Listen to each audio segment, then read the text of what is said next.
Hey everybody, Doug here with another valuable golf tip for you.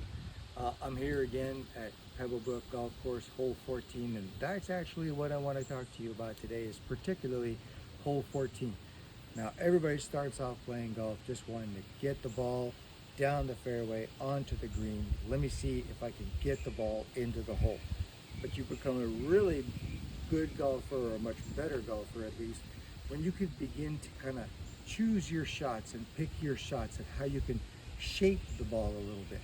So everybody's faced with the challenge at some point, and that's that they get the ball down the fairway, but all of a sudden they're faced with the decision because the green maybe is around the short dog leg to the left, or maybe a dog leg to the right, or maybe there's a tree in the middle or something like that, and you figure, how am I going to get around this? How am I going to get around the dog leg onto the green? The easy answer is you just want to lay up and stuff and give yourself another shot at the green. But now you're giving up a stroke. And really, you can shape the shot to go ahead and try to make it a little bit more advantageous for you. So I'm going to show you two ways of how you can shape the shot. One's a pre-shot kind of setup and kind of pre-swing so that you can go ahead and get set up before you actually take the shot. And the other one is a little bit more passive, and it's just kind of taking the shot, but setting the club so that you can go ahead and redirect the ball. So two ways to do it. First, we're going to go ahead and take a look as if we're sort of attempting to kind of draw the ball a little bit to the right. So, or direction to the left. So in this case, we're going to shake the ball a little bit. And what we're going to do is we're going to want to kind of close the face a little bit. So I want you to take a look at it here. You can see the club is slightly closed as opposed to open, or as opposed to a natural grip.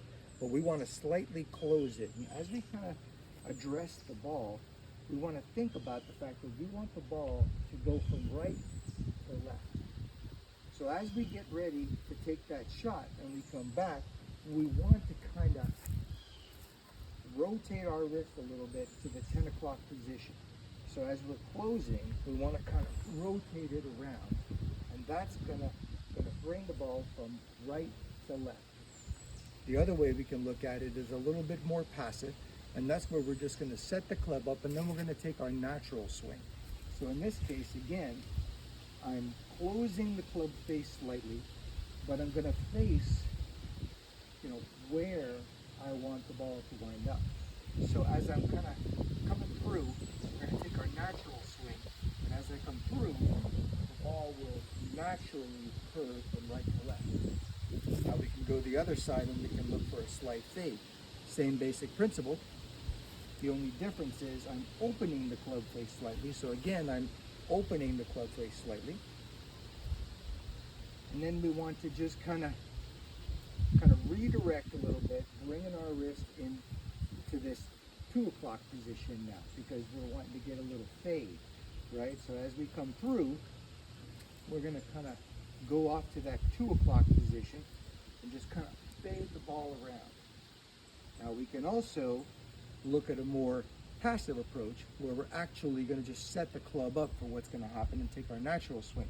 In this case, I could actually open that club face, just kind of think about where I'm facing to the left, but I want to bring it back over to the right. And now with the club face open, my natural swing, the ball will go from left to right. It's going to make you a far more tactical golfer if you can actually shape your shot and pick where you want the ball to wind up. Instead of having to lay up and trying to explain why you took 3-4 extra strokes on a couple of holes, you're going to go ahead and shape the shot to get to where you want to be. There's plenty of holes like hole 14 on the course. They're designed that way. It's a little bit more difficult. It adds that extra element, and you can beat it by going ahead and being a smarter golfer. That's what I got for you today, how to shape your shot. Join me next time for more tips.